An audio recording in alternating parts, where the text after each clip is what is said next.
totoo naman na yung relihiyon nagpapasama sa tao. Kaya, meron kang relihiyon na pwedeng sabihin lahat ng naniniwala at bulag na pagsunod, lahat sila masama. 29:12 ng Kawikaan.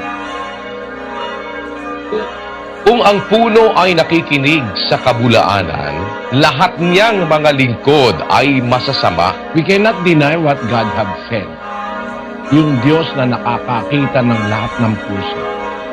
Pag ang isang relihiyon, ang puno, nakikinig sa kabulaanan, lahat niyan lingkod, sasama. At maaari sabihin mo, very harsh naman yun. Bakit na generalize? Eh siyempre, pagka sa isang relihiyon, inuutos sa'yo na lumuhod ka sa Diyos-Diyusan, may kahit gaano kakabuting tao, sa punto na yun, pinasasama ka ng relihiyon mo. Pagka pinapagawa ka ng relihiyon mo, ng mali, labag sa kautusan,